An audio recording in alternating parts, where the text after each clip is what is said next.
Movie की starting एक ऐसे शहर से होती है जहाँ पर अमीर और गरीब लोग एक साथ तो रहते हैं, लेकिन अमीर लोग गरीब लोगों का बिल्कुल साथ नहीं देते। उनके काफी हाई स्टैंडर्ड्स हैं और वो गरीबों को कुछ भी नहीं समझते। ये मूवी इसी शहर में रहने वाले एक आदमी ऑर्थर पर बेस्ड है। वो अपनी मदर के साथ रहा करता था। उसे कॉमेडी बहुत पसंद थी और उसका दिल चाहता था कि वो एक दिन बहुत बड़ा कॉमेडियन बने। उसका आइडियल एक आदमी था जो कि बहुत बड़े कॉमेडी शो को होस्ट करता था। वो कहता था कि मैं भी एक दिन उनके शो में उनके साथ खड़ा होऊंगा। वो इसके लिए बहुत मेहनत किया करता था। फिर एक दिन हम ऑर्थर को देखते हैं जो कि किसी कंपनी की एडवर्टाइजमेंट के लिए एक साइन बोर्ड लेकर एक रोड पर खड़ा होता है कि कुछ शरारती बच्चे वहां पर आते हैं और उसे बहुत तंग करके उसका साइन बोर्ड छीन कर भाग जाते हैं। ऑर्थर यहाँ पर जोकर बना होता है। वो उन बच्चों के पीछे भागता है ताकि अपना साइन बोर्ड ले सके, लेकिन वो बच्चे उसे बहुत भगाते हैं और वही साइन बोर्ड उसके मुंह पर मारते हैं, जिससे वो साइन बोर्ड टूट जाता है। और उसके बाद फिर वो ऑर्थर को भी बहुत बुरी तरह मारते हैं। ऑर्थर काफी हर्ट होता है और सीधा अपने बॉस के पास जाता है। वो उसे सब कुछ बताता है कि बच्चों ने उसके साथ क्या क्या किया, लेकिन उसका बॉस उल्टा उसे डांट देता है और कहता है कि तुम्हारा दिमाग तो ठीक है, बच्चे ऐसी हरकत कैसे कर सकते हैं। बॉस उससे कहता है कि मैं तुम्हें तुम्हारी सैलरी भी नहीं दूंगा। ऑर्थर में कॉन्फिडेंस की बहुत कमी होती है, इसलिए वो यहाँ पर खुद के बारे में कुछ बोल ही नहीं पाता। वो वहां से काफी उदास होकर बाहर आ जाता है और सोचता है कि क्या मैं इतना बुरा हूँ कि कोई भी मेरी बात का यकीन ही नहीं करता। वो अपने घर आता है और डांस करने लगता है। यहाँ पे हम देखते हैं कि उसकी बॉडी काफी वीक होती है। अगले दिन ऑर्थर अपने कोलीग से मिलता है और उसे उन बच्चों के बारे में बताता है। उसका कोलीग उसे कहता है कि ये तो बहुत गलत हुआ, तुम्हें अपनी हिफाजत करनी चाहिए थी यार। और इसी के साथ वो उसे गन देता है और कहता है कि इसे अपने पास रख लो, ये मुश्किल वक्त में तुम्हारे काम आएगी। ऑर्थर ये लेने से इनकार करता है, लेकिन वो अपनी जबरदस्ती उसे गन दे देता है और फिर ऑर्थर अपने घर के लिए निकल पड़ता है। वो बस में होता है तो उसके सामने एक बच्चा भी बैठा होता है। वो उसे हंसाने की कोशिश करने लगता है और वो बच्चा जोर जोर से हंसने लगता है, जिस पर उस बच्चे की मदर को गुस्सा आ जाता है और वो ऑर्थर से कहती है कि हटो, परेशान मत करो हमें। लेकिन इस बात पर ऑर्थर हंसने लगता है। इनफैक्ट हमें बताया जाता है कि ऑर्थर को कोई सीरियस साइकोलॉजिकल इशू होता है और वो अपनी हंसी को कंट्रोल ही नहीं कर पाता। उसे कहीं पर भी हंसी आ जाती है। वो बस में बैठे हुए उस लेडी को एक कार्ड देता है जिसमें उसकी डिजीज के बारे में सब कुछ लिखा होता है। वो घर आता है और अपनी मेडिसिन लेने लगता है। इनफैक्ट वो गरीब था और ये दवाई बहुत एक्सपेंसिव थी, तो वो गवर्नमेंट के बनाए गए मेडिकल सेंटर से ये दवाई फ्री लेता था। वो एक दिन अपनी साइकियाट्रिस्ट के पास जाता है। वो उससे कहती है कि मुझे अपनी डायरी दिखाओ कि तुम क्या क्या लिखते रहे हो। जैसे ही वो उसकी डायरी खोलती है, उसमें ये लिखा होता है कि मैं उस तरह नहीं मरना चाहता जिस तरह बुरी तरह से मैंने जिंदगी गुजारी है। फिर ऑर्थर वहां से अपने घर जाता है तो उसकी मदर उससे पूछती है कि क्या टॉमस की तरफ से कोई लेटर आया, तो ऑर्थर कहता है कि नहीं, आज भी नहीं। इनफैक्ट टॉमस इस मूवी में बहुत ज्यादा रिच बिजनेसमैन दिखाया गया है और लोग उससे बहुत डरते हैं। उसकी माँ से कहती है कि अगर उसको हमारी हालत के बारे में पता चलेगा तो वो हमारी हेल्प जरूर करेगा। अगले दिन जब वो बाहर जाता है तो वापसी पर आते हुए रास्ते में उसे एक सिंगल मदर मिलती है जिसके साथ एक छोटी सी बेटी भी होती है। वो ऑर्थर को काफी अच्छी लगने लगती है, लेकिन अपने घर आ जाता है। यहाँ उसकी मदर उससे फिर उसी लेटर के बारे में पूछती है तो ऑर्थर कहता है आपका क्या लेना देना है उससे, वो हमारी मदद नहीं करेगा। अगले दिन हम देखते हैं कि वो सिंगल लड़की ऑर्थर के घर पर आती है। वो उससे कहती है कि मैं कुछ टाइम से नोट कर रही हूँ कि तुम मेरा पीछा कर रहे हो, जिस पर ऑर्थर उसे कहता है कि हाँ, मुझे तुम अच्छी लगी हो। तो इस पर वो लड़की हंसने लगती है और जल्दी उन दोनों में दोस्ती हो जाती है। ऑर्थर को एक और जगह से जोकर की ऑफर आती है। वो एक चिल्ड्रन हॉस्पिटल होता है और जब ऑर्थर वहाँ पर जाकर डांस कर रहा होता है तो उसकी पॉकेट से वही गन बाहर आकर गिरती है। सब बच्चे डर जाते हैं और स्टाफ हैरान होता है कि इसके पास गन क्या कर रही है। ये बात फैलती है और उसे इस जॉब से भी निकाल दिया जाता है। वो अपने बॉस को कॉल करता है कि ये तो सिर्फ एक टॉय गन है, तो उसका बॉस उसे कहता है कि झूठ मत बोलो, मुझे तुम्हारे कोलीग ने सब कुछ बता दिया है कि तुमने खुद उससे गन ली। यहाँ पर ऑर्थर का दिल दोबारा से बहुत दुखता है कि उसके कोलीग ने तो उसे जबरदस्ती ये गन दी थी। फिर हम देखते हैं कि ऑर्थर ट्रेन में घर जा रहा होता है और वहाँ पर 3 बिजनेसमैन भी होते हैं जो कि थॉमस वेन के ही आदमी थे। वो ट्रेन में बैठी हुई एक लड़की को छेड़ रहे होते हैं। ऑर्थर को यहाँ पर अपने मेंटल डिसऑर्डर की वजह से हंसी आने लगती है और वो तीनों आदमी समझते हैं कि हम पर हंस रहा है। वो उसे बहुत मारते हैं, इतना मारते हैं कि उसके मुंह से खून आने लगता है। ऑर्थर उन्हें अपना मसला बताने की कोशिश कर रहा था, लेकिन वो तीनों उसकी एक नहीं सुनते। ऑर्थर को उन तीनों पर गुस्सा आ जाता है और अपनी गन निकाल कर उन तीनों को शूट कर देता है। वो वहां से ये सोचकर भाग जाता है कि मैंने 3 लोगों का कत्ल किया है। वो खुद को एक बाथरूम में लॉक कर लेता है। पहले तो वो डर रहा था, लेकिन यहाँ पर अचानक से वो डांस करने लगता है है। ऐसे लग रहा था जैसे अब उसे कोई रिग्रेट नहीं और वो काफी सुकून में भी था। ऑर्थर घर आता है तो टीवी पर न्यूज चल रही होती है जिसमें थॉमस बोल रहा होता है। वो कहता है कि जिन 3 लोगों का कत्ल हुआ वो मेरे आदमी थे और उन्हें किसी जोकर ने मारा। लेकिन यहाँ पर गरीब लोग उन तीनों की डेथ का अफसोस करने की बजाय जोकर्स का साथ दे रहे होते हैं, क्योंकि वो सब जोकर्स के रूप में ही अमीर लोगों के खिलाफ स्ट्राइक कर रहे होते हैं। वहां से ऑर्थर अपनी साइकेट्रिस्ट के पास जाता है तो वो उसे बताती है कि हम आज आखिरी बार मिल रहे हैं क्योंकि गवर्नमेंट ने हमें फंड्स देना बंद कर दिया है और अब के बाद मैं आपका फ्री इलाज नहीं कर सकती। ऑर्थर दोबारा से काफी टूट जाता है और उदास होकर वहां से बाहर आ जाता है। फिर हम ऑर्थर को देखते हैं जो कि कॉमेडी शो में लोगों को हंसाने की कोशिश कर रहा होता है, लेकिन वो ऐसा कर नहीं पाता और परेशानी में उसे जोर जोर से हंसी आने लगती है।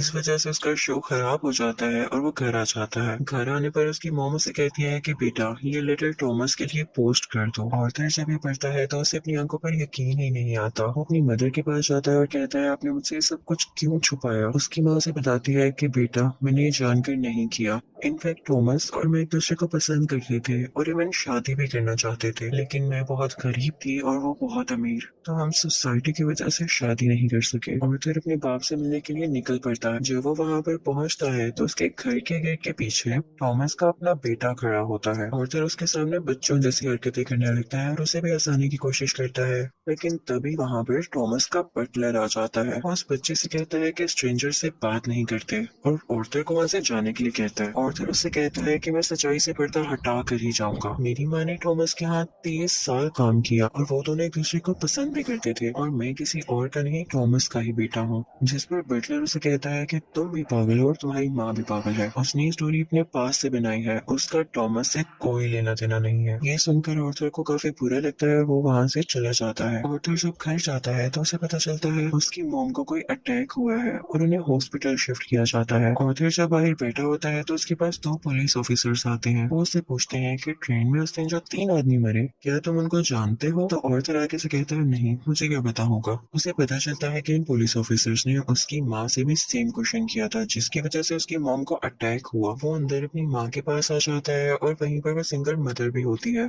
कि तभी टीवी पर एक न्यूज चलती है और उस पर ऑर्थर का वही फेवरेट टीवी होस्ट होता है, वही कॉमेडियन जिसे ऑर्थर बहुत पसंद किया करता था। वो काफी शौक से उसका शो देखने लगता है, लेकिन देखते ही देखते उसे अपना चेहरा टीवी स्क्रीन पर दिखाया जाता है। बेसिकली ऑर्थर का फेवरेट कॉमेडियन उसका मजाक उड़ा रहा होता है। जब ऑर्थर को एक कॉमेडी शो में हंसी आ गई थी, ये देखकर ऑर्थर काफी टूट जाता है कि मेरा आइडियल मेरा मजाक उड़ा रहा है, इससे तो मुझे इंस्पिरेशन मिली थी। उसे इस सब चीज पर यकीन ही नहीं आ रहा होता। थॉमस घर आता है तो न्यूज चल रही होती है कि शहर के हालात काफी खराब हो गए हैं। गरीब लोग जोकर्स का मास्क पहने सड़कों पर निकल आए हैं और अमीर लोगों के खिलाफ स्ट्राइक कर रहे हैं। इन लोगों में बहुत दुश्मनी बढ़ गई है और ये सारे के सारे थॉमस के खिलाफ हैं। ऑर्थर ये देखकर काफी खुश होता है कि वो सब के सब लोग जोकर बने हुए थे, यानी क्लाउन्स बने हुए थे। उसे लगता है कि पहली बार उसकी जॉब की या उसकी किसी ने तारीफ की हो।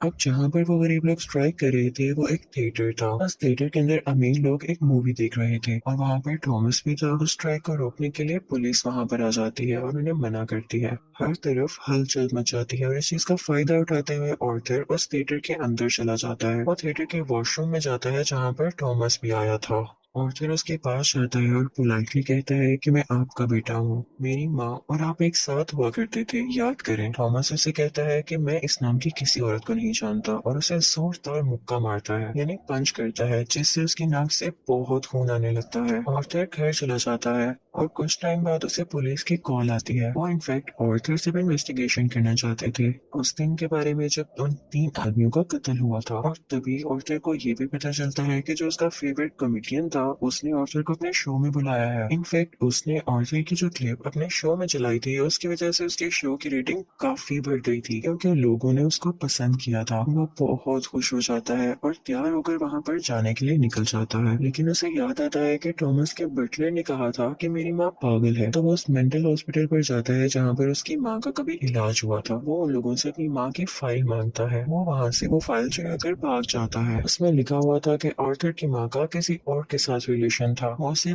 बहुत ज्यादा फिजिकली अब्यूज किया करता था, मारा करता था। और इसी दौरान आर्थर के सर पर भी चोट आई थी जिसकी वजह से वो आज इस डिजीज का शिकार है। वो वहाँ से सीधा अपनी दोस्त यानी उसी सिंगल मदर के पास जाता है, लेकिन हमें यहाँ पर पता चलता है कि वो तो थी ही नहीं, वो असल में सिर्फ और सिर्फ उसकी इमेजिनेशन में थी और उसको उसके विजन्स आया करते थे। आर्थर अपने माँ की चोट की वजह से काफी परेशान होता है। वो हॉस्पिटल जाता है और पिलो से अपनी माँ को मार देता है। घर आकर देखता है तो उसे एक पिक्चर मिलती है जिसके पीछे लिखा हुआ था कि मुझे तुम्हारी स्माइल बहुत पसंद है, जो कि थॉमस ने लिखा था और ये पिक्चर उसकी मदर की थी। यहाँ उसे एहसास होता है कि उसकी माँ झूठ नहीं बोल रही थी। वो अपना जोकर का मेकअप करने लगता है और यहाँ पर वो काफी दुखी होता है और उसे कुछ समझ नहीं आ रहा होता कि उसके आसपास क्या हो रहा है। तभी वहाँ पर उसका वही कोलीग आ जाता है और वो कहता है कि जो उस दिन ट्रेन में 3 कत्ल हुए और रिसेंटली तुम्हारी माँ का भी कत्ल हुआ, मैं उसके बारे में कुछ पूछना चाहता हूँ। आर्थर को लगता है कि ये लोग फिर से मेरा जीना हराम करने आए हैं और वो यहाँ पर अपने कोलीग को पूरी तरह से मार देता है। अब इसके बाद आर्थर तैयार होता है और अपने जोकर का फुल कॉस्ट्यूम पहन लेता है। वो अब अपने फेवरेट कॉमेडियन के शो में जाने की तैयारी कर रहा था। वो बहुत खुश होता है और रास्ते में डांस करता हुआ जा रहा होता है। वहीं पर वो दोनों पुलिस ऑफिसर्स भी आ जाते हैं जो उससे ट्रेन में हुए हादसे के बारे में इन्वेस्टिगेशन कर रहे थे। पर आर्थर वहाँ से भाग आता है और भागते भागते एक ट्रेन में घुस आता है। उस ट्रेन में और भी बहुत सारे लोग ऐसे थे जिन्होंने जोकर का कॉस्ट्यूम पहना था। पुलिस इतने सारे लोगों में उसको ढूंढ ही नहीं पाती, तो इसी बात का फायदा उठाते हुए वहाँ से बाहर आ जाता है और अपने फेवरेट कॉमेडियन के शो की तरफ जाता है। वो जब उसके सामने जाता है तो वो उससे पूछता है कि क्या तुम भी जोकर बने हो, क्या तुम भी अमीरों के खिलाफ प्रोटेस्ट कर रहे हो। और फिर उससे रिक्वेस्ट करता है कि आप लोगों को मेरे बारे में कुछ न बताइएगा सिवाय इसके कि मैं एक ऑर्डिनरी जोकर हूँ।